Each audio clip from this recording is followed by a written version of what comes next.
This is going to be a good one.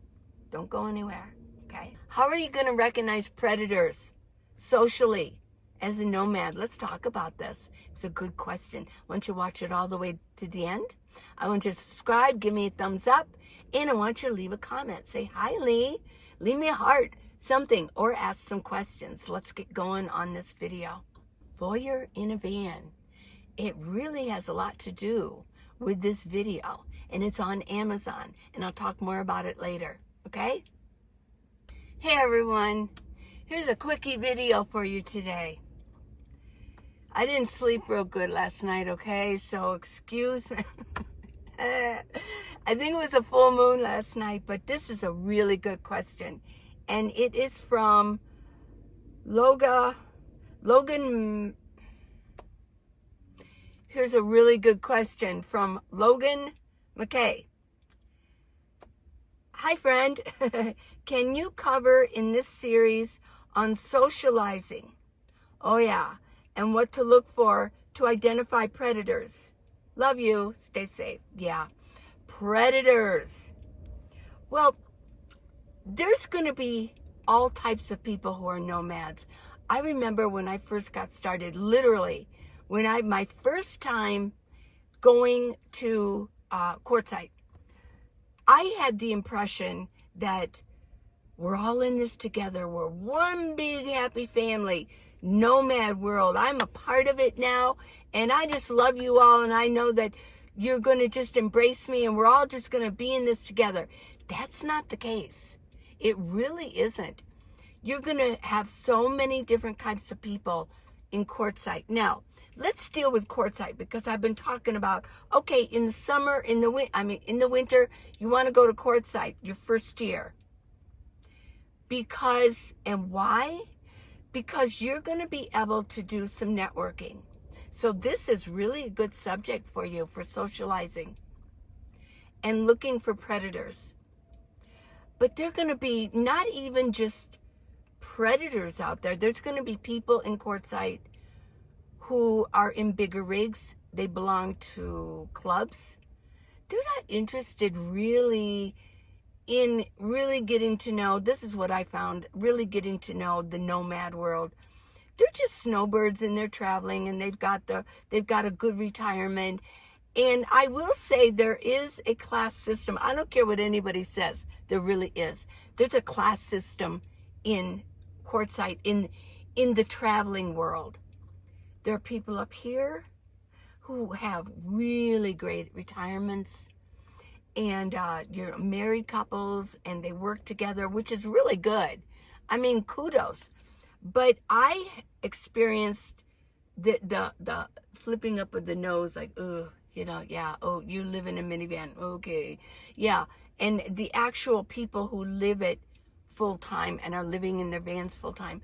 So you've got a bit of a class system, which means you have all types of people. Now, you also are going to find people who don't want to socialize. And I met one, I remember, my second year in Quartzsite, and I went early. And I saw a minivan, and I thought, oh, here's a fellow minivan person. Yeah. So I went over and talked to him. He was in no way interested in talking to anybody. And you can sense it. So I just briefly talked to him, yeah. And I remember, I didn't park close to him, but I remember after talking to him, he took off and I saw him parked in another area. He wants to be alone. He just wants to be left alone. And I'll also tell you a little story about the big RVs. The first year I was in Quartzsite, and I was parked, and there were all kinds of people. We all kind of had gotten to know each other a little bit. And they were in, one had a ProMaster, one had a regular trailer. Well, this big Class A, you know, the big buses, right? And they pulled in. It was a nice couple. They were, oh, I don't know, I guess, I don't know what age they were, maybe early 40s. But you could tell they were a little bit more high class, just the way they carried themselves. And it was a brand new Class A. And they came over, and we were gathered together. They came over and talked to us, and to say hi and everything. Well, I was in my minivan. I was probably the lowest one in the group, right? Economically, right? And so they said, well, would you like to see it? It's brand new. So we like, sure, you know. So they took us in and gave us a tour. You know, me, Miss Friendly, you know, oh, hi, everybody, you know. I said, well, do you want to see? I was so proud of my minivan. I mean, it was really fixed up so nice. Yeah, I'm Minivan Lee. And I hadn't started my channel yet, but I was just about to. And, oh, she looked at me. And she literally, I will say it just the way she said it. She goes, oh, is it clean?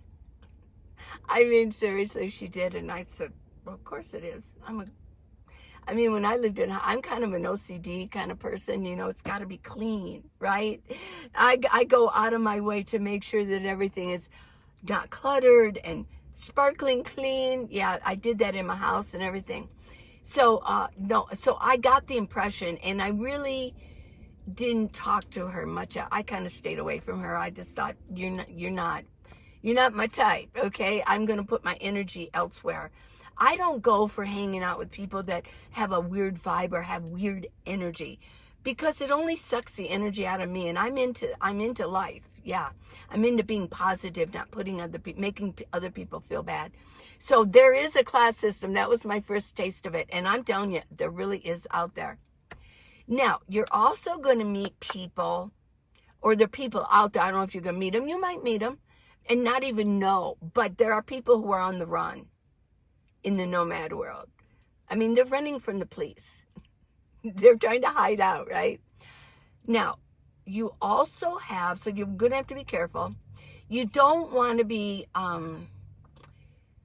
get to know somebody before you actually start offering any information. And you'll be able to kind of tell, because they're not going to offer any information about themselves. Oh no. Now, you're also going to meet people who are on the run because they're running from an abusive relationship. They're going to have funny names like Freedom. Yeah. Running Springs, yeah, something like that. They're gonna have names that they don't, and they will never want their picture taken. They certainly won't want to be on video.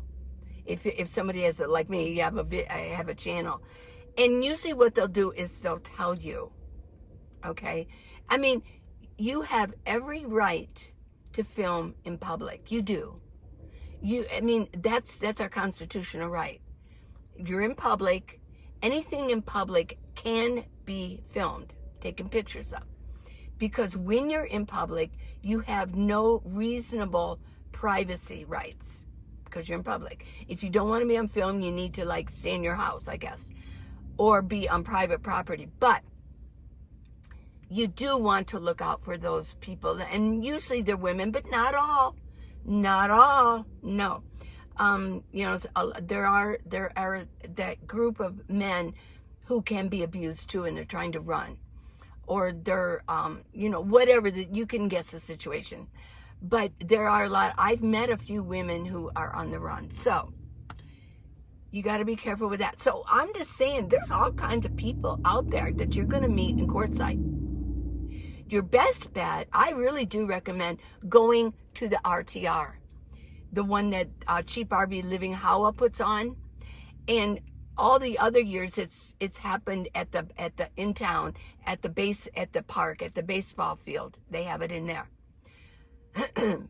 Because if people are going to be going there, they're not going to be hiding out.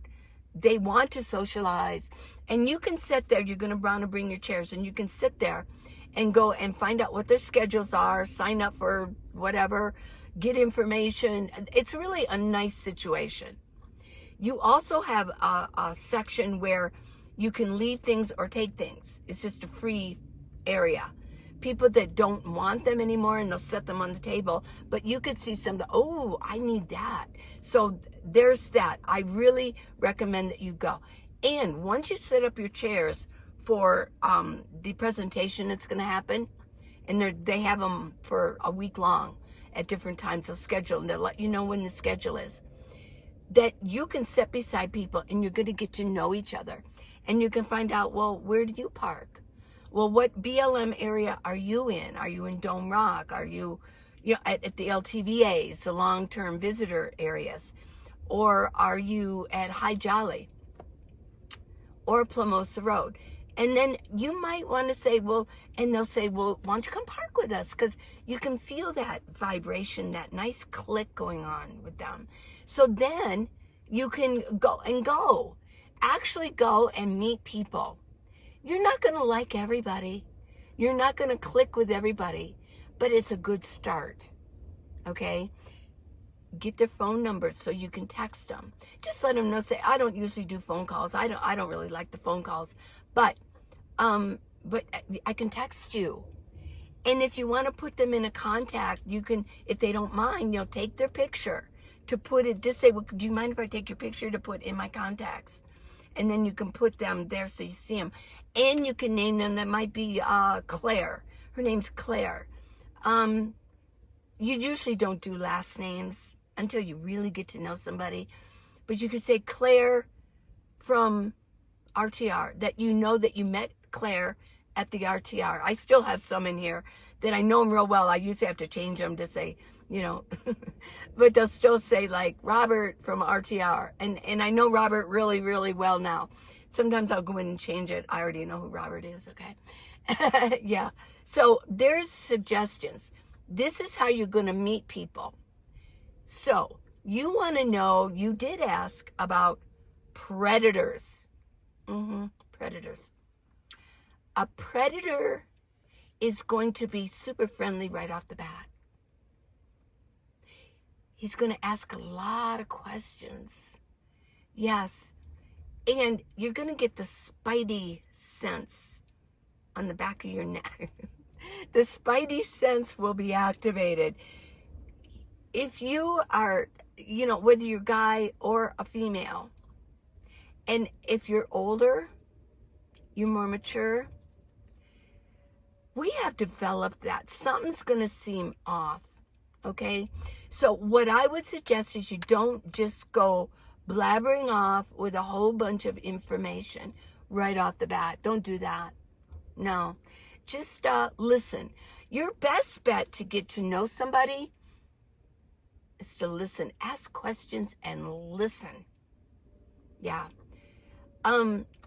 Now, here's something I really do want to say, because a lot of people mention, if they don't look at you in the eye, that's not really a good signal anymore. Experts have refuted that. If people don't look at you in the eye, it doesn't mean that they're shifty. It doesn't mean that they're holding something back. A lot of people don't like to look people in the eye, especially when they first get to know them. Actually, if you want to know me, I'm a mouth watcher. I'm not an eye watcher. I'm watching your mouth. I know, I really am. Because I realized when we went with those masks during COVID, it was really kind of like, what? What are you saying? It really taught me something. I am a lip reader, and I didn't even know it. But I'm looking at the mouth. Maybe I'm fascinated with the lips, the mouth. So yeah, but watching the eyes, and then I'll kind of go up to the eyes and watch the eyes. But a lot of people are shy. They're not going to be they're not going to be staring at you in the eye. I do know that when people might not be as forthcoming as possible, they don't blink very much. I know that if you're an eye watcher, they don't blink a lot. I know. But they're going to ask a lot of questions. They're going to be overly friendly right off the bat. They really they call love bombing. They friend bomb you. Yeah. I mean, maybe they're just really lonely. I don't know. But I don't know. That just seems kind of, I don't know. So those are signs that you can look for. I did look it up. Let me see if I can find something else for you. They're too helpful, too fast. They offer food, rides, drinks, safe spots, blah, blah, blah. Yeah. And they do have a fixation on your rig. They're really looking around it, and they kind of circle it. That's a good that's a good red flag, right? And also, they ask about your routines. Yeah. Those are the people you kind of want to hold at bay. Okay, hold them back. And just say, well, I gotta, whatever, you know what to say. You know what works for you. But for me, it'd be like, oh, well, I got stuff I gotta do. And if they keep coming back, I do remember there was this one guy, and he was in Quartzsite, and I think he recognized me, but he would always show up every day on his bike. Well, there was something, I don't know, it seemed odd. He seemed nice, but it seemed odd. I did not collect his phone number. I kept everything very short, very, very short interactions, and then I got busy. I said, well, I got a lot of stuff I got to do. Yeah, so just be careful of things like that. Now, here's for anywhere. You want to always do a 360. You always want to, every once in a while, at certain intervals when you're outside, such a course, I do a 360. Or this is for anywhere, especially if you're getting gas, if you're walking into a store, things like that. You want to be situationally aware at all times, okay? Because you just never know. And another thing too is you want to be very confident. You want to puff yourself up a little bit, pull your shoulders back, okay? And be confident in what you say, and listen to what they're saying, and don't offer a lot of information. Go slow. Even if you meet somebody in Quartzsite that you think, well, I would like, or camping, whatever, and you would say, well, I would like to find friends, and then you meet somebody else that's more like you, you're both not going to jump in with a whole bunch of information, because they're also being cautious too. Those are the people that you want to kind of connect with, people that are going to use the same tactics that you're using. You don't offer a whole bunch of information right off the bat, okay? Get to know them first. Here's the main problem though. If you're a nomad and you meet somebody that you think that you really want to click with, guess what? They could be gone in 2 days. It's not like they're your neighbor or they live in your town, where you have a lot of time to get to know somebody. And that's like the same with romantic relationships. If you meet somebody who's like, wow, you just like, woo, yeah. And they're like, woo. And you both are doing the woo. Boy, you feel that. There's something there. They have to kind of go fast, because they're going to be gone in a week or two. You've got to get to know each other kind of fast. So that's the paradox. I know you're going to say, well, wait a minute. I told you. I don't know. You're going to have to feel it out for yourself. Just follow the spirit inside of you. What's he saying to you? Use your senses. Use your discernments. Is everything, what do you think? And if you do find somebody that you really want to think, wow, it seems like it's a good match, don't just go off traveling and into unknown parts alone with this person, whether it's female or male. Kind of get to know them before you start just traveling and then go off boondocking into the wild with them. You know what I'm saying? So I hope that this was helpful for you. Let me see if there's anything. Situational awareness. If somebody does double backs, if someone's walking and driving past you twice in a short period of time, if their plates are covered up, if they're late night knockers, ooh, no, that's not good. Yeah. Now I did write the book Voyeur In A. It's a good one, and it's really on this subject of trusting people, taking gifts from people, things like that. Yeah, Voyeur In A. It's not super scary, okay? It's a thriller, but It's basic. It's more like a kind of a crime thriller, but basically it's got good characters. Some of them are funny, and there's a lot of humorous incidences in the book. So it's an enjoyable read, but it does make you think. Voyeur In A, and it's on Amazon. Hey, thanks for watching, everybody. I love you guys. Mwah. Don't forget to subscribe. Give me a thumbs up. Those really help me. And if you want to go on Amazon, my Amazon books, just type in Minivan Lee books. It really is a way to support me. They're good books, and it's a win-win because you get something and I get something. So go on Amazon, type in Minivan Lee books, and pick one. There's all kinds. There are thrillers. There are inspirational books. There are How to Live the Good Life series. There's Vicious Female. Ooh, oh yeah. Oh, that's a good one. And there's The Blame Game. You know, other generations want to blame boomers, as, you know, the adult children want to blame the parents for all the things going wrong in their lives. Well, I'm not having any of it, and I'm going to teach you how to not have any of it, okay? So you can live free as a senior. And then I've got the modern seniors. So there's all kinds of books. It's a way to support me. Got it? I love you guys. Till tomorrow.